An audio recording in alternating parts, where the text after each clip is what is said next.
Today's episode is brought to you by BetterHelp.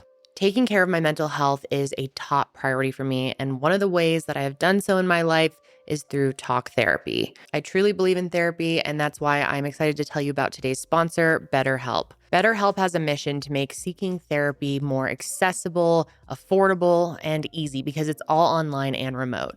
Finding a therapist is simple with BetterHelp. All you have to do is fill out a few questions online, and in just a few days, they can match you with a therapist. There's a link to get started in my description box. It's betterhelp.com/KendallRay. And if you use that link, you'll get 10% off your first month of BetterHelp. And what's also great about it is if you don't feel like your first therapist is a perfect fit for you, which is very, very common in therapy, you can switch to a new therapist at no additional cost without having to stress about insurance or who's in your network. So if you need help navigating a specific issue, or you just want to talk to someone about the everyday challenges of life, consider BetterHelp Online Therapy. And thank you, BetterHelp, for supporting this channel.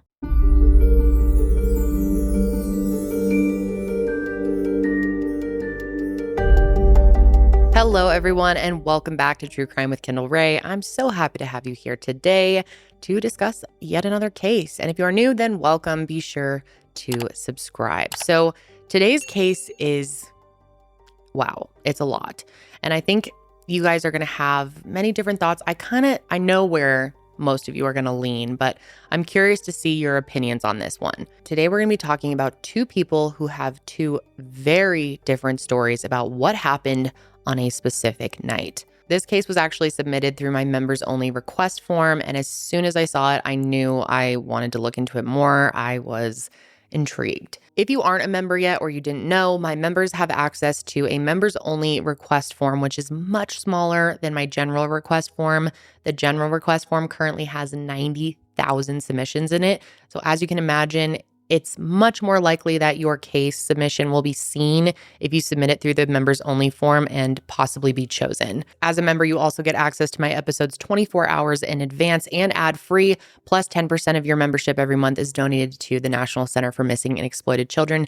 And you're supporting me and my team on the projects that we're working on, like my documentary right now, which has been very costly to produce, but I'm so excited about it. I am hoping to be able to tell you the release date for that pretty soon. So look forward to that. Anyway, let's go ahead and jump into things today. The two people that I'm going to be telling you about are Michael and Susan Reuschel. And while normally I try to do my best to give you background information on the people involved in the cases I cover, that information on Mike and Sue ended up being extremely limited. A huge reason that I really like to give as much background information as I can on the people involved in the cases I cover is so that mostly you can get to know the victim and get a real sense for who they are or who they were and connect with them in a different way. But in this instance, I think you'll have a pretty good sense of who Mike and Sue are without knowing too much information about their past. What you do need to know about their past is how the two of them came together. So let's jump into that, and let's start with Mike. So at age 19, while attending the University of Florida, Mike Reuschel met a woman named Dee Dee Hoffman, and their young love sparked a 25-year marriage. Dee Dee, who says that Mike is a gentle and kind man, was the father to their two daughters, Caroline and Kate. And despite their marriage not working out, the two of them had a pretty amicable breakup. And the reason they actually got divorced was because Mike was a millionaire working in the tech industry and seemed to want to prioritize work and travel over his family. I do want to say that despite their issues, Dee Dee said that Mike never had a history of abuse or violent behavior. He may not have always been around when she wanted him there, but when he was around, she said he wasn't some terrible person.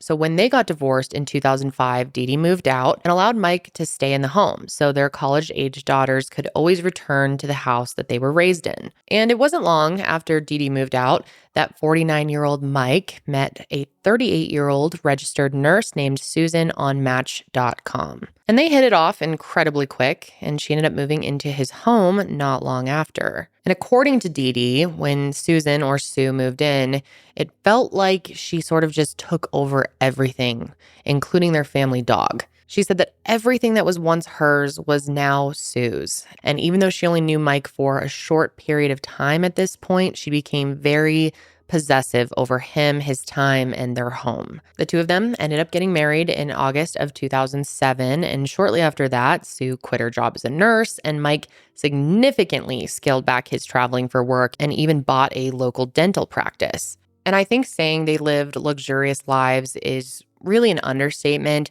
Mike made millions of dollars, and with that money, they traveled all the time. They took tons of really fancy vacations.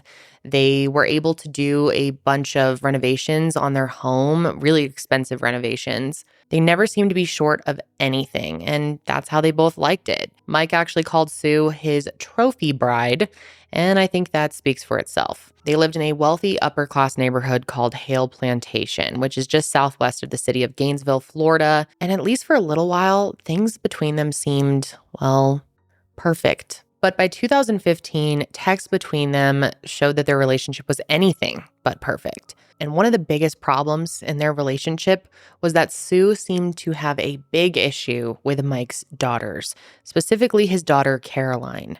Now, I don't know what initially caused the rift between the two of them, but I would say they had a pretty mutual dislike for one another. Sue would text Mike calling his daughters cuss words and frequently complained about the relationship that they had.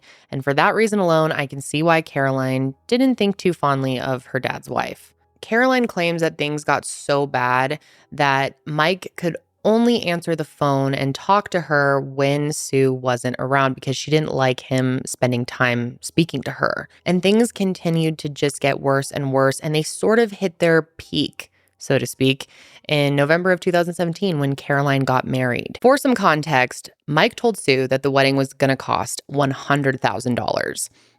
Which is insane. And it gets crazier because it went significantly over budget, $150,000 over budget. So this whole wedding cost like $250,000. And Sue was not happy about it. Honestly, blew my mind hearing how much they spent on this one day. But it was held at the Oheka Castle on the North Shore of Long Island. And it seemed to become the straw that broke the camel's back in Mike and Sue's relationship. And what's interesting is Sue and Caroline seem to have somewhat of a bonding moment over her dress. And, Sue had gone shopping with her and told her, you have to have this dress. This is your dress.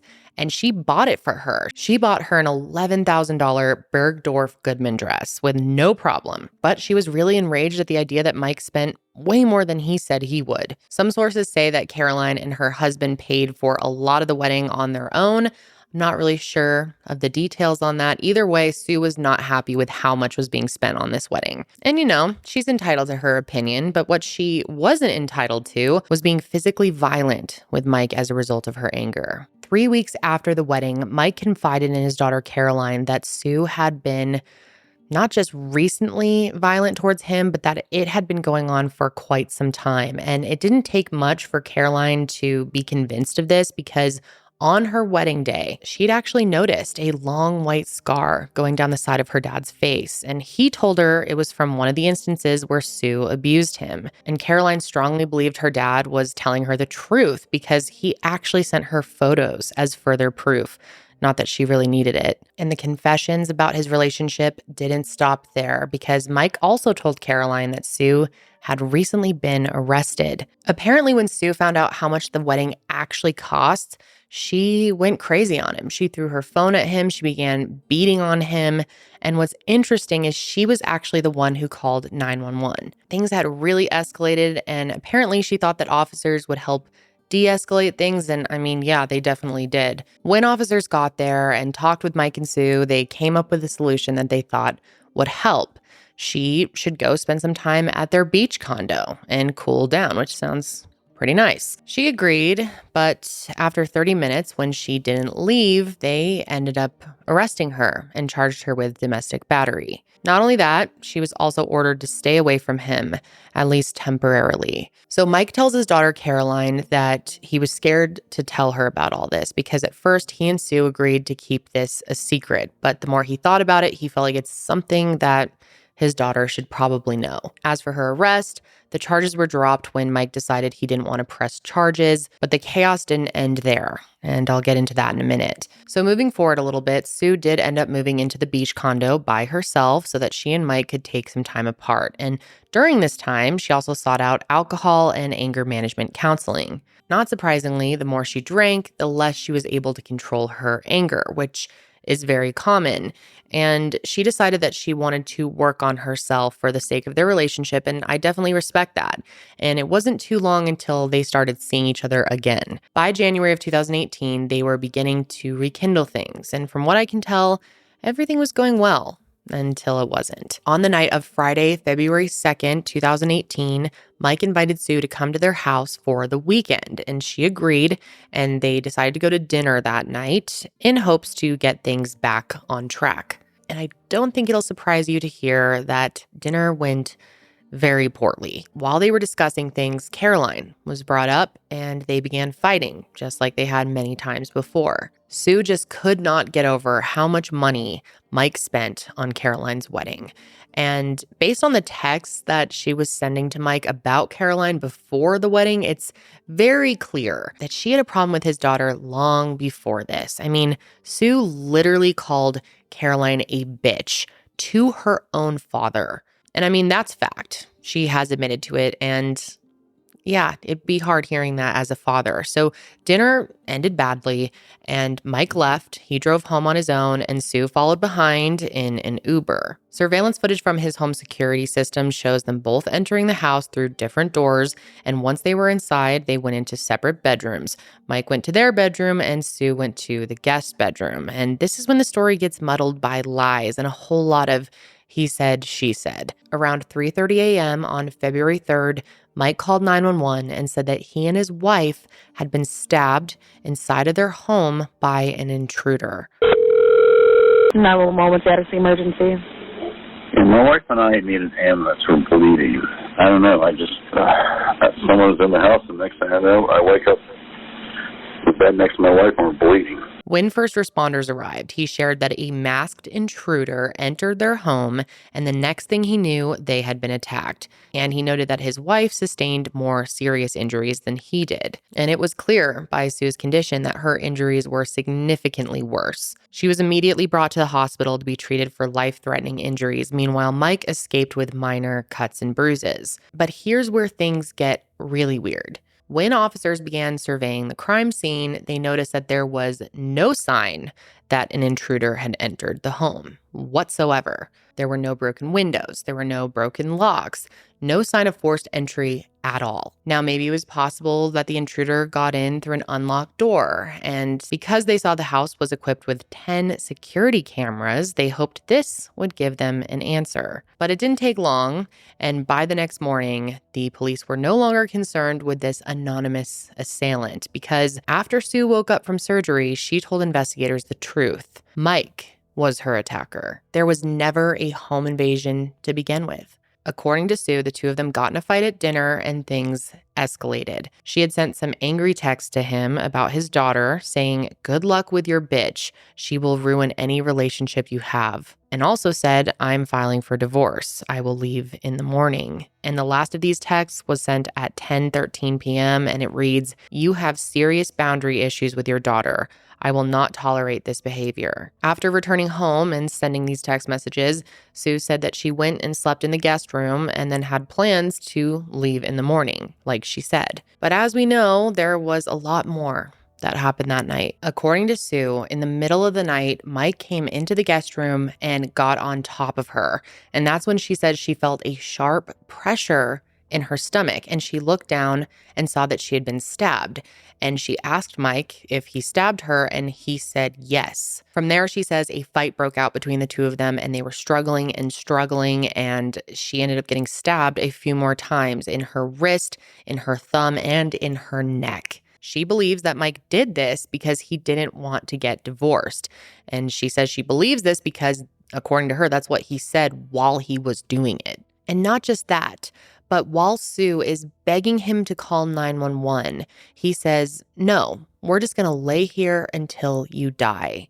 And keep in mind, this is well before midnight, and he didn't call 911 until about 3:30 in the morning. Sue claims that she just did her best to stay awake while she's laying there bleeding profusely. And eventually she decides that maybe it will save her if she just tells him what he wants to hear. So she tells Mike that she won't leave him, that they won't get divorced. And according to her, this worked. But when Mike finally decided that he was going to get his wife the help that she needed to survive, he panicked because he realized that he'd probably get arrested for what he had done. And that's when, according to Sue, he came up with the intruder story and that he made her agree to lie so that he would be protected. And as they were thinking about it, she voiced some obvious concerns that they had a security system. They had cameras on the inside and the outside of the house. They're going to see all of this. But Mike had a solution for that. He decided to go and turn off the system for a period of time. I'm guessing he's hoping it'll look like the intruder turned the system off, disabled it, whatever. I don't know. It doesn't make much sense. And Sue, to save her life, agrees to go with this lie. But as soon as she has the chance, she tells investigators what really happened. But if you're thinking this sounds like an open shut case, you'd be wrong, because Mike Reuschel pleaded not guilty to the charges and awaited his trial at the Alachua County Jail. His daughter Caroline says she remembers that day vividly. She was in Chicago with her husband when she got a collect call from the county jail. She was confused and accepted the call, only to hear her father's voice on the other end. And in the short amount of time that he had on the phone, he briefly explained his point of view and also asked that she contact his lawyer. And from the beginning, Caroline believed that her dad was innocent, and she's not the only one. His ex-wife Dee Dee and many, many others, including friends and colleagues, all say that Mike is not the type of person who could do something like this, that they just don't believe he was capable of doing this. They say that he had always been a reasonable, kind, and nonviolent man. So why would he all of a sudden snap like that? Well, according to prosecutors, Mike snapped when his wife told him that she wanted a divorce because he couldn't stand the idea of losing half his fortune to her. And when the trial began, that was the motive that the prosecution drilled into the jury. A Gainesville man is on trial this week accused of trying to kill his wife last year. She survived multiple stab wounds and could take stand to testify. At trial, Mike and his defense team had a pretty tough road that they were looking down, because now that people knew that there wasn't an intruder, he needed an explanation for how and why Sue was stabbed. And while on the stand, Mike admitted that the intruder story was a hoax and that the real story is nothing like Sue had been saying. So here's Mike's version of events. On the night of February 2nd, Mike says that they came home from dinner where they had been fighting. They go into the separate rooms, just like she said, but he decides that he wanted to reconcile things with his wife. So he goes into the guest room a little after 10 p.m., and this is when he sees Sue kneeling at the end of the bed holding a knife. He says that he feared that she might hurt herself or even him with the knife, so he asked her to just give him the knife so they could talk. And this is when he says they broke out in a struggle on the bed for the knife. He says that as they fought, he feels the knife go into her stomach, and that's when he immediately rolls off of her to make sure that it didn't puncture her any further. Then they continue to fight over control of the knife until he was able to get it from her and put it out of reach of both of them, and by this point they had both sustained wounds from the knife. And here's where his story gets even more interesting. Mike says that he was the one who was begging to call 911 and that Sue told him not to. He said that she was worried that she would get arrested because she had that prior arrest for domestic battery. And this is when, again, according to Mike's story, she came up with the plan to say that an intruder entered the house and attacked them both. And as for the obvious discrepancy in time, Mike claims that they just laid in bed for hours having, quote, the best conversation of their lives. He talks about how they talked about their future travels, how they're going to go to Tuscany and Greece and these places they haven't gone. And it was one of the best conversations of their marriage, which I am just as confused about this detail as you probably are. I mean, here was his wife laying in bed with him, bleeding out from her stomach, and he claims that they're just having one of the best conversations they've ever had. And his version of events don't end there, because Sue sustained one more extremely life-threatening injury I have yet to tell you about, and that was the cut to her wrist. Sue's wrist had been slashed down to the bone. I mean, literally cut through an artery, which is almost fatal. And how she sustained this injury would be, well, the million-dollar question. Mike says that after they talked, they came up with the plan to blame the attack on an intruder, and that their dog wandered into the room sometime around 3 a.m. And when he went to make sure that the dog didn't jump up on the bed, he says that's when Sue took the knife and cut her own wrist. And this is when he says he needed to stage the break-in, and so he runs out of the room to disable the security system. And then after turning them off, he claims he waited an additional 25 minutes before calling 911. But like we already know, when first responders get there, the scene tells a much different story, because there was more than just blood in that room. There was feces and vomit as well.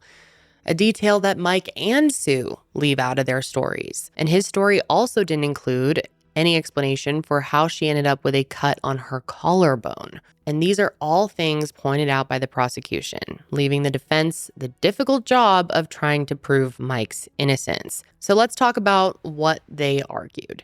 The defense had two pretty big strategies that they used to argue their point.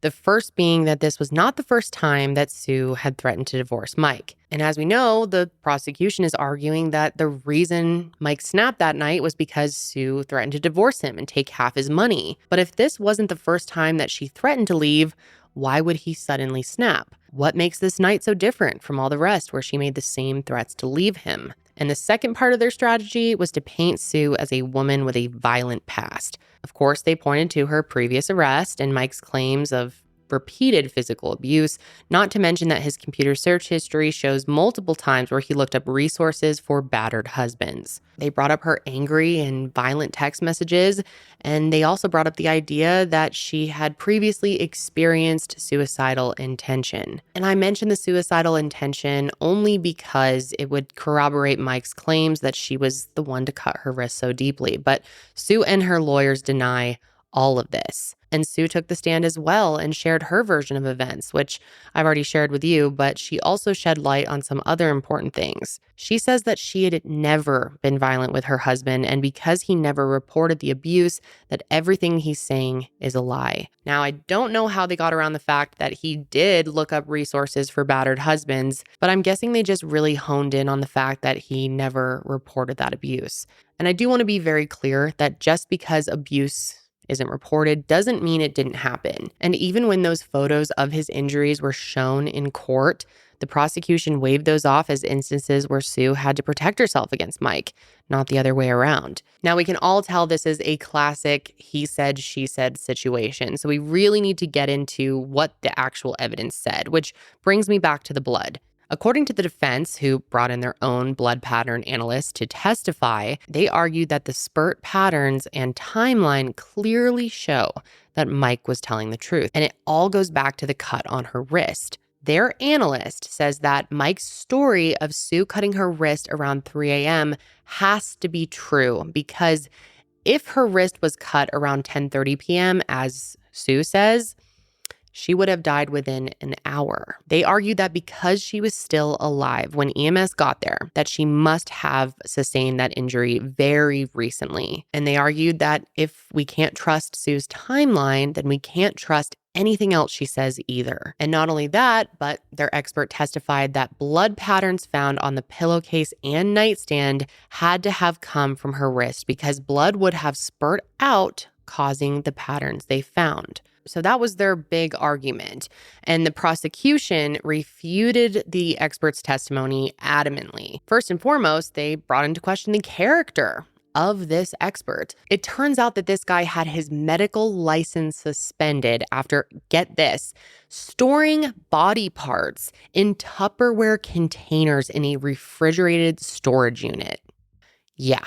I actually wish I was making that part up, but I'm not. That is true. The prosecution also argued that those bloodstains on the pillowcase and nightstand actually came from cast-off from the knife, as Mike was violently attacking Sue. To them, this proved that he constrained her and held her down during a violent struggle. And not just that, but they pointed out that it would have been very difficult and unlikely for Sue to have cut herself that deeply on her own, because it's sort of against human nature and your own instincts to inflict a knife wound that severely to yourself. And of course, it's possible and it happens, but again, I'm just relaying what the prosecution was trying to argue. They also noted that Mike's lack of injuries should be considered as well. If Sue was really the assailant, then how come Mike walked away with very minor injuries, cuts and bruises, and she was the one with life-threatening injuries? Sue even testified that Mike put the knife in her hands and then proceeded to cut himself so that his story looked more believable. The prosecution also went on to share that Mike clearly didn't want to fix the relationship and that he had been done with Sue for quite some time. They pointed to the fact that during their brief time apart, he visited 3 dating sites, to which he claimed he just wanted to look at profiles and see their response to how they would, quote, treat a man. But after all was said and done and the jury heard all the facts and both sides, they came to the conclusion that Mike Reuschel was guilty. The defendant is guilty of attempted first-degree murder as charged in count 1 of the information. Emotions erupted from Michael Reuschel's family inside the courtroom Thursday night, as a jury found the 63-year-old Gainesville man guilty of attempting to kill his wife, Susan O'Brien Reuschel, the night of February 2, 2018. And it only took them 4 hours of deliberation to come back with that guilty verdict. Mike was found guilty of attempted murder, false imprisonment, tampering with evidence, refusing medical care to a victim of a crime, and intimidating a witness/victim. In December of 2019, he was sentenced to 30 years in prison for the charge of attempted murder and 5 additional years for each additional charge. However, those will be served concurrently or at the same time. And he has also been asked to pay an unconfirmed amount of restitution. Now, Mike's story doesn't quite end there, because after trial, it came out that an informant came forward and claimed that Mike tried to hire a hitman to kill Sue while he was in jail awaiting trial. And it's unclear if there was enough evidence of this for another conviction, but considering his age, 64, he is going to be in prison pretty much the rest of his life. Mike is serving his 30-year sentence at the Gulf Correctional Institution in Florida, and to this day, his family and friends believe he's innocent. As for Sue, she has since filed for divorce and is living life out of the spotlight. And even though she sustained some really serious life-threatening injuries, it is always a blessing when I don't have to report that someone's life ended. But I definitely want to hear from all of you on what you think of this verdict and what you think really happened that night. Who do you think was telling the truth? But that is going to be it for me today, you guys. Oh, before I go, I do need to mention that my merch store has changed locations. You can now buy my merch at kendallray.shop. I will be back next week to discuss yet another case, but until then, stay safe out there.